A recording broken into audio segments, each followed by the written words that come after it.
Opening. The question of certainty. Al-Ghazali does not begin with theology. He does not begin with God, nor with law, nor with tradition. He begins with a problem far more fundamental. He asks what it means to know. For Al-Ghazali, knowledge is not opinion, not belief, not consensus, and not inheritance. Knowledge is that which is immune to doubt. If a claim can be shaken, even hypothetically, it cannot serve as a foundation for truth. This concern is not academic. It is existential. A person who builds their life, faith, and actions on uncertain foundations risks building upon illusion. Al-Ghazali observes that most people accept their beliefs because they are born into them.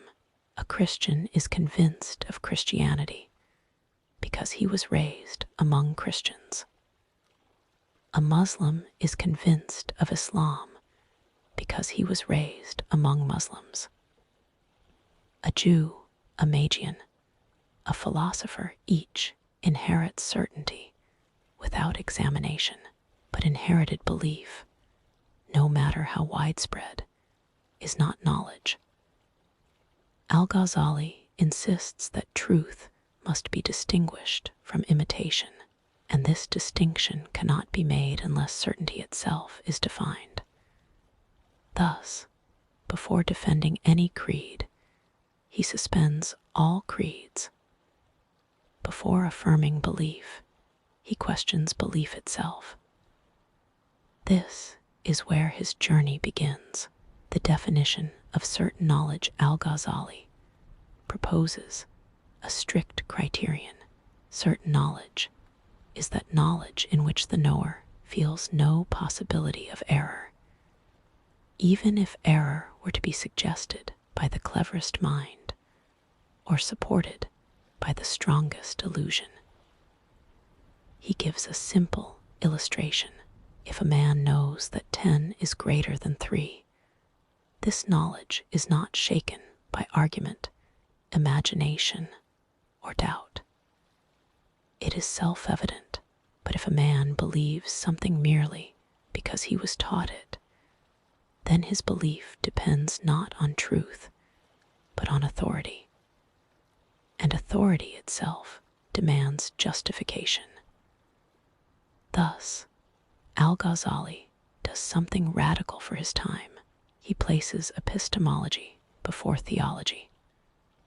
He refuses to defend Islam until he understands how any belief can be known to be true at all. This is not disbelief. It is intellectual discipline. He seeks a foundation that cannot collapse. Doubt in sense perception. Al-Ghazali begins his investigation with the senses because most human knowledge originates there. Sight, hearing, touch, these appear trustworthy. But are they? He observes that the senses frequently deceive. A shadow appears motionless, yet later proves to have moved. A star appears small, yet reason demonstrates it is larger than the earth. A straight stick appears bent in water. If the senses can deceive even once, then they cannot be the final judges of truth, but perhaps reason can correct the senses. At this stage, Al-Ghazali still trusts rational judgment. He assumes that reason, not perception, is the arbiter of certainty, yet this assumption does not last. The dream argument. Al-Ghazali introduces a more disturbing reflection. When a man dreams, he experiences sights, sounds, emotions, and events with full conviction. While dreaming, he does not suspect illusion. Only upon waking does he recognize that what seemed real was not. This leads to a profound question. How does the waking state know that it is not itself another form of dream? The senses assure us that we are awake, but the senses also assured us during the dream. Reason tells us we are awake, but reason operated within the dream as well.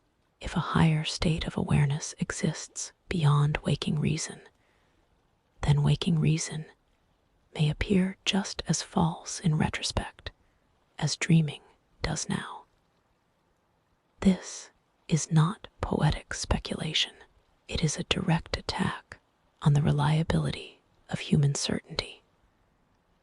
At this point, Al-Ghazali's confidence in reason begins to fracture. The collapse of rational certainty, Al-Ghazali now turns his skepticism inward. Reason judges the senses, but who judges reason? If reason claims authority over perception, then some higher principle must authorize reason itself. Otherwise, reason is simply assuming its own validity.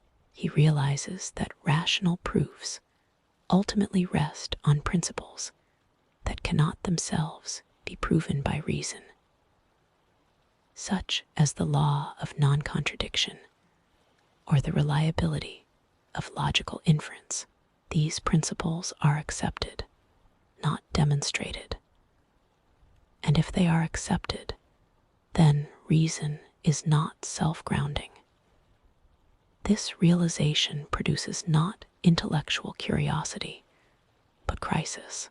For nearly 2 months, Al-Ghazali remains in a state where no knowledge appears secure. He does not reject belief, but he cannot justify belief either. He describes this state as a paralysis of certainty. The nature of the crisis, it is important to understand what this crisis is not. Al-Ghazali is not rejecting God. He is not embracing nihilism. He is not celebrating doubt. He is refusing to accept anything less than certainty. This refusal costs him dearly. He later explains that this condition was not cured by argument or proof.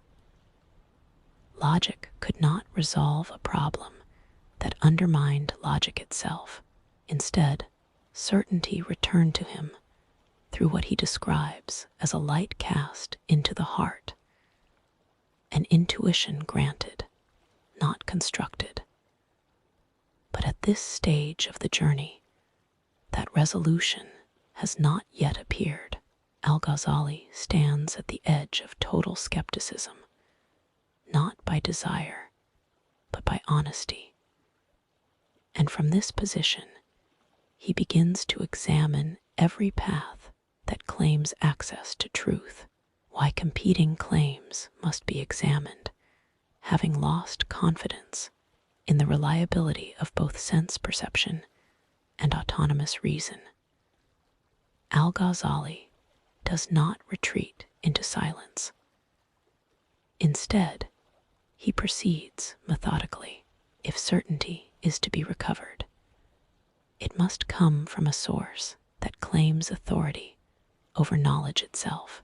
At the time, Al-Ghazali observes that all those who claim possession of truth fall into identifiable groups. These groups differ not merely in doctrine, but in the method by which they claim to know. Thus, the question becomes not what they believe, but how they justify belief. Only by examining each method on its own terms can certainty be distinguished from persuasion. The theologians, Al-Ghazali first turns to the theologians, for they present themselves as defenders of religious truth through rational argument. He acknowledges their intention. Theologians aim to protect faith from heresy and confusion. They employ dialectical reasoning to refute opponents and preserve doctrinal coherence. Yet Al-Ghazali finds a limitation in their approach. Theologians begin not with first principles, but with accepted doctrines. Their arguments are constructed to defend inherited belief, not to discover truth from its foundations. As a result, their reasoning persuades those who already agree with them, but fails to compel certainty in the skeptic. Their arguments silence opponents, but do not illuminate the soul. Thus, Al-Ghazali concludes that theology is defensive, not foundational. It guards belief, but it does not generate certainty. The authority-based claimants next. Al-Ghazali examines those who reject independent reasoning altogether and claim that truth must be received from an infallible authority. According to them, certainty is impossible without a divinely guided teacher whose knowledge cannot err. Reason, they argue, only produces disagreement. Al-Ghazali recognizes the appeal of this position. If an infallible guide truly existed, doubt would indeed dissolve. But the claim collapses upon inspection. How does one recognize the infallible guide without using reason? Any appeal to authority must itself be justified, and justification cannot be outsourced without infinite regress. Thus, authority cannot replace reason, it presupposes it. Al-Ghazali concludes that blind submission does not eliminate uncertainty, it merely conceals it. Turning toward philosophy at this point, Al-Ghazali arrives at the most formidable claim to knowledge. Philosophy. Philosophers do not appeal to inherited belief, nor to authority. They appeal to reason itself. They promise demonstrative certainty, grounded in logic, mathematics, and metaphysics. Al-Ghazali does not dismiss them lightly. On the contrary, he immerses himself fully in their works. He studies their arguments with rigor, mastering their systems before criticizing them. He understands that refutation without comprehension is dishonesty. Yet, even before judgment is passed, Al-Ghazali recognizes a critical distinction. Philosophy is not a single discipline. Some of its branches produce genuine knowledge. Others trespass beyond their proper domain. Thus, the task is not rejection, but discrimination. Which parts of philosophy deliver certainty, and which merely imitate it? This question will dominate the next stage of his inquiry. Why philosophy must be taken seriously, Al-Ghazali makes an important clarification before judgment begins. Philosophy cannot be rejected wholesale, nor can it be accepted wholesale. It is not a single doctrine, but a collection of disciplines, each governed by its own subject, matter, and method. To condemn philosophy without distinction is ignorance. To accept it without restriction is recklessness. Thus, Al-Ghazali divides philosophy into its constituent sciences, examining each according to whether it can, in principle, produce certainty. Only in this way can reason be honored without being absolutized. Logic. A neutral instrument, Al-Ghazali begins with logic.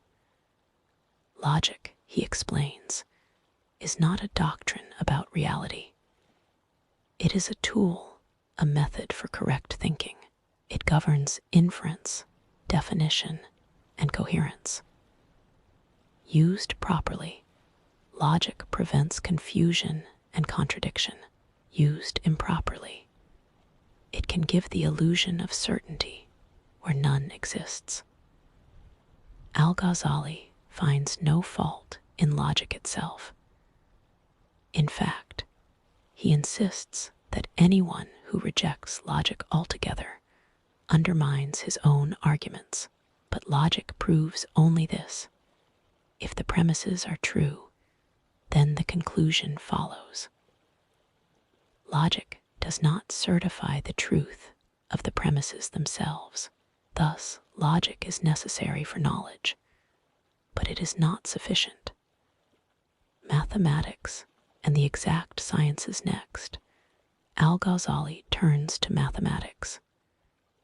Here, he acknowledges genuine certainty. Arithmetic and geometry produce conclusions that are precise, demonstrable, and immune to dispute. A mathematical truth does not depend on belief, tradition, or authority. Its clarity is self-evident once understood. But Al-Ghazali introduces a subtle warning. The danger of mathematics is not error, it is misplacement. Those who master mathematics may mistakenly assume that the same certainty applies to metaphysics. They move from numbers to existence, from quantity to being, without justification. Thus, mathematics is true, but limited. Its certainty does not license metaphysical conclusions. Natural philosophy and the illusion of necessity. Al-Ghazali then examines natural philosophy, the study of causes, motion, and the physical world. Here, philosophers observe regular patterns. Fire burns, water quenches thirst, medicine heals illness. From repeated observation, they infer necessity. Al-Ghazali does not deny the patterns, he denies the inference. Observation establishes succession, not causation. It shows that events occur together, not that one event produces another by necessity. The assumption that causes operate independently of divine will is not demonstrated, it is presumed. And what is presumed cannot ground certainty. Metaphysics, where philosophy overreaches finally, Al-Ghazali reaches metaphysics, the philosopher's most ambitious domain. Here, philosophy no longer observes or calculates. It asserts claims about the eternity of the world, the nature of God's knowledge, the structure of existence itself. In this domain, demonstrative certainty disappears. Arguments become speculative. Conclusions rely on unexamined assumptions. Logical elegance replaces proof. Al-Ghazali does not accuse philosophers of ignorance here, but of overconfidence. They speak with the language of certainty, where certainty is unavailable, and this, for Al-Ghazali, is the gravest intellectual error. To mistake plausibility for truth. Who the philosophers are. Al-Ghazali begins by clarifying whom he means by the philosophers. He does not refer to mathematicians, physicians, or logicians, nor does he condemn all who employ rational inquiry. He refers specifically to those metaphysicians who, following the line of Aristotle as interpreted by Al-Farabi and Ibn Sina, claim to possess demonstrative knowledge of ultimate reality. These philosophers assert certainty about God, the cosmos, and the soul, not through revelation, but through reason alone. It is these claims, and only these claims, that Al-Ghazali places under scrutiny. Their method, reason elevated to absolute judge the philosopher's defining assumption, is not a single doctrine, but a methodological posture. They treat reason as an autonomous judge, sufficient unto itself. Revelation, where accepted, is interpreted to conform to rational conclusions rather than the reverse. This inversion is subtle but decisive. Once reason is granted ultimate authority, metaphysical speculation becomes indistinguishable from certainty. Logical coherence is mistaken for truth. Al-Ghazali insists that this posture is unjustified. Reason is a tool, powerful but bounded. When reason legislates beyond its jurisdiction, it ceases to be reliable. The eternity of the world, the first doctrine Al-Ghazali addresses, is the claim that the world is eternal. Philosophers argue that an eternal cause must produce an eternal effect. Since God is eternal, the world must be eternal as well. Al-Ghazali identifies the hidden assumption that causation requires necessity, but this necessity is never proven. It is merely asserted. An eternal will does not require an eternal act. A choice can be eternal without its object being so. Thus, the eternity of the world is not demonstrated. It is hypothesized, and a hypothesis cannot overturn revelation nor establish certainty. God's knowledge, universals or particulars. The second doctrine concerns divine knowledge. Philosophers claim that God knows only universals, general laws and categories, not particular events. They argue that knowing particulars would imply change, and change is incompatible with divine perfection. Al-Ghazali exposes the error. Change in knowledge occurs only in the knower who acquires new information. A timeless knower knows particulars timelessly, without alteration. The limitation placed on divine knowledge arises not from reason, but from an improper analogy between human and divine cognition. Once again, philosophy projects human constraints onto the absolute. Resurrection and the reality of the body, the third doctrine, is the denial of bodily resurrection. Philosophers accept the survival of the soul, but reject the return of the body, treating scriptural descriptions as symbolic. Al-Ghazali does not object to metaphor. He objects to denial. To reinterpret revelation is one thing. To negate it on the basis of speculative metaphysics is another. Here, philosophy crosses from interpretation into contradiction. Al-Ghazali concludes that on these three doctrines, and these alone, the philosophers have overstepped the limits of reason and fallen into error. What the philosophers mean by cause, Al-Ghazali begins by clarifying the philosopher's claim before disputing it.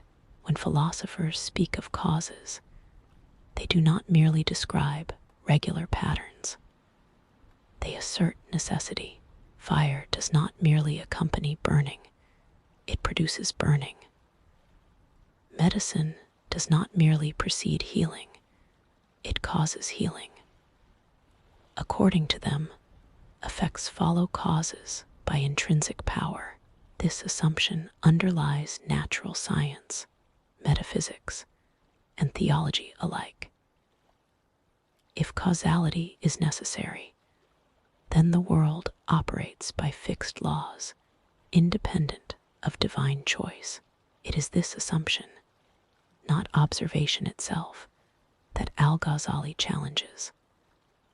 What observation actually shows Al-Ghazali insists on intellectual honesty. Observation shows only that events occur together, not that one produces the other by necessity. Fire is observed alongside burning. But observation never reveals a binding force that compels burning to occur. What is perceived is succession, not causation. The mind, accustomed to repetition, supplies necessity where none has been demonstrated. Habit masquerades as certainty. Why necessity cannot be proven? The philosophers claim that denying causality undermines knowledge. Al-Ghazali replies that necessity has never been proven in the first place. No logical contradiction arises if fire fails to burn or medicine fails to heal. Such events may surprise us, but they do not violate reason. If an effect were logically contained in its cause, then denying it would be impossible. But burning is not logically contained in fire. Thus, necessity is not a rational conclusion. It is an assumption born of expectation. God as the true cause, having removed necessity from natural causes, Al-Ghazali introduces his alternative.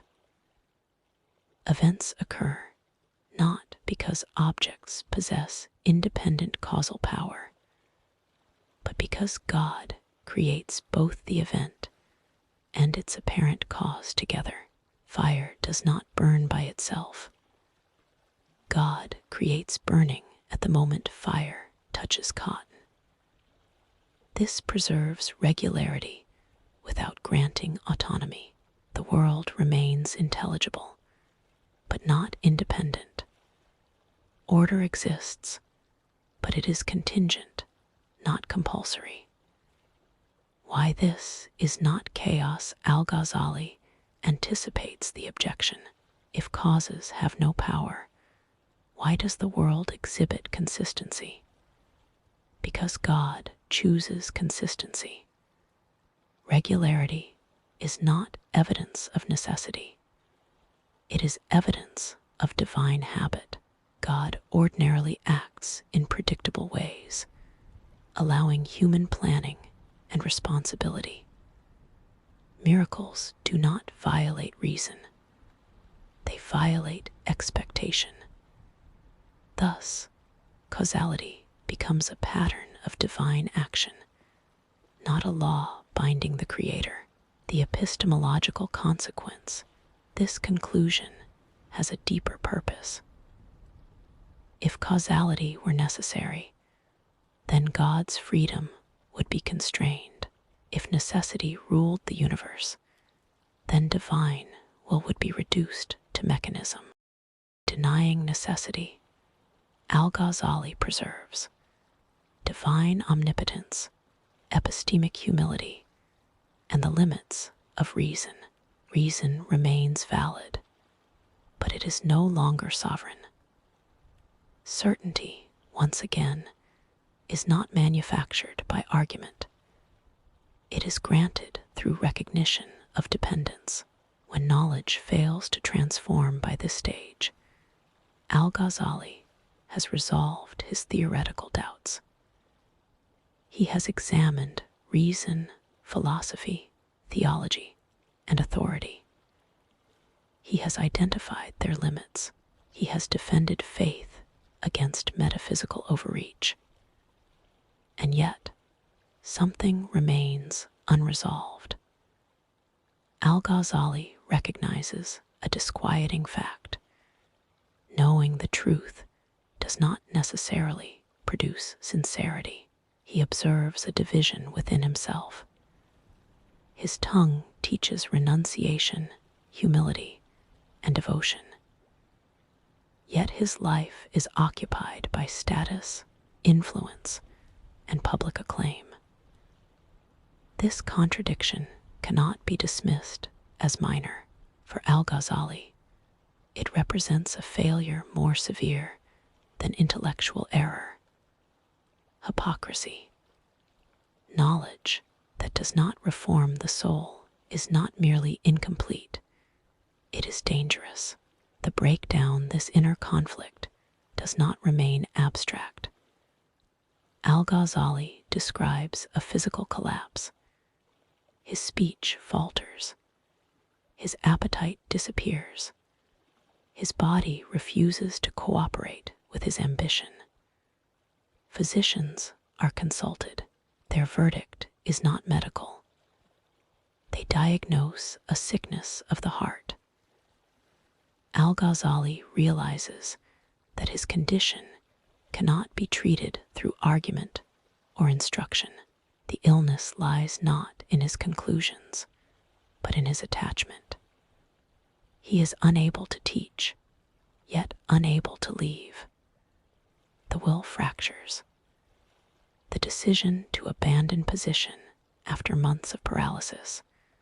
Al-Ghazali reaches a conclusion that no syllogism could deliver as long as he remains bound to reputation, authority, and comfort. Sincerity will remain impossible. Thus, he abandons everything that confirms his identity. He leaves his position at the NI letter 1E93 A Macron M IYY of Baghdad. He renounces income, students, and honor. He departs without explanation. This is not a rejection of knowledge. It is a rejection of attachment. Silence as method. Al-Ghazali enters a period of withdrawal. He travels anonymously. He reduces speech. He limits companionship. He adopts practices aimed not at instruction, but at purification. This silence is not emptiness. It is method. Al-Ghazali understands now that certainty cannot be secured by intellect alone. The heart must be prepared to receive what reason cannot produce. At this moment in the journey, nothing has yet been gained. Only ambition has been removed. Why practice precedes knowledge. Al-Ghazali's turn toward Sufism is often misunderstood as a rejection of reason. He insists that it is nothing of the kind. Sufism, as he encounters it, does not begin with theories about reality. It begins with practice, the disciplined transformation of character, intention, and attention. Its aim is not to persuade, but to prepare. Al-Ghazali realizes that many forms of knowledge cannot be grasped through description alone. They require participation. Just as one cannot understand health merely by reading medical texts, one cannot understand certainty without purifying the conditions under which certainty appears. Thus, Sufism offers not new arguments, but a new epistemic posture. Knowledge by taste central to Al-Ghazali's understanding is the distinction between knowing about something and knowing it directly.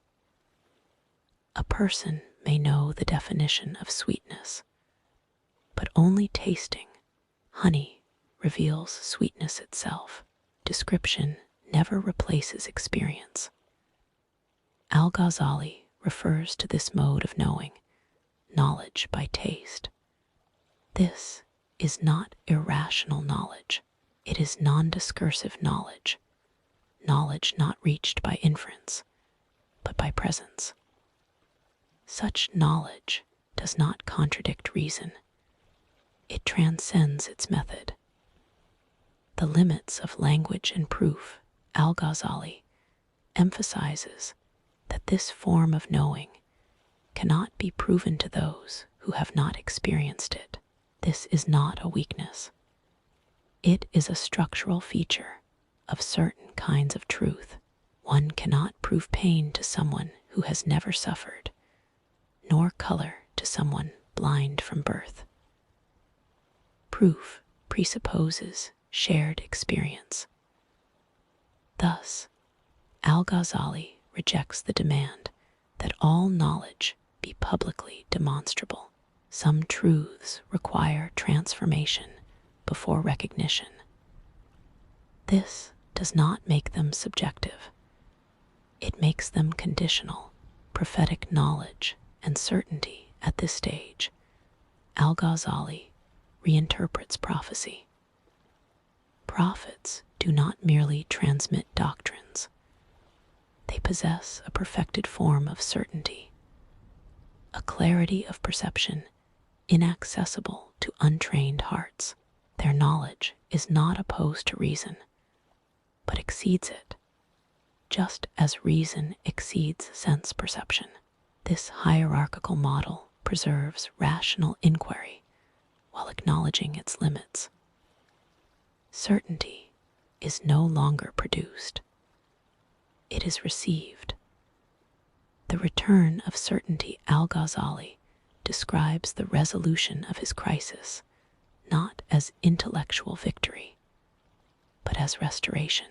Certainty returns not through argument, but through discipline, sincerity, and withdrawal from false attachments. This certainty is quiet. It does not demand validation. It does not compete with philosophy. It simply is. At this point, Al-Ghazali does not claim infallibility. He claims sufficiency. The crisis that began with doubt now ends in humility. Reason reinstated, not rejected. Al-Ghazali does not conclude by diminishing reason. He restores it to its proper rank. Reason remains indispensable. Without it, false beliefs cannot be distinguished from true ones, nor can revelation be understood. Logic, argument, and inquiry are necessary instruments for intellectual responsibility, but reason is no longer sovereign. Its error lies not in its function, but in its ambition. When reason claims access to what exceeds its scope, it ceases to guide and begins to mislead. Thus, Al-Ghazali's project ends not with skepticism, but with epistemic hierarchy. Faith as completion, not blindness. Faith, in Al-Ghazali's final formulation, is not a substitute for thinking. It is the completion of thinking, where thinking reaches its limit. Faith does not contradict reason. It answers questions reason cannot resolve by itself. This distinction is essential. Blind belief is imitation. Genuine faith is informed submission, grounded in inquiry, sustained by humility. Al-Ghazali insists that certainty does not come from rejecting doubt prematurely, but from enduring it honestly. Knowledge, action, and responsibility. One final integration remains. For Al-Ghazali, Knowledge that does not transform conduct is incomplete. Certainty is not measured by conviction alone, but by alignment between understanding and action. Ethics is not an appendage to philosophy. It is its proof. The value of knowledge lies not in display, but in purification of intention, of attention, of desire. This is why the journey ends not in abstraction, but in responsibility. The final settlement. Al-Ghazali's journey began with doubt about knowledge and ends with clarity about its limits. Sense perception is useful, but corrigible. Reason is powerful, but bounded. Philosophy is insightful, but incomplete. Faith is necessary, but disciplined. Certainty, in the end, is not constructed by force of argument. It is granted when the seeker no longer demands mastery. This is the settlement Al-Ghazali arrives at, not a triumph of intellect, but a reconciliation of faculties. He does not claim to have reached the end of truth. He claims only to have found where truth can be approached without illusion.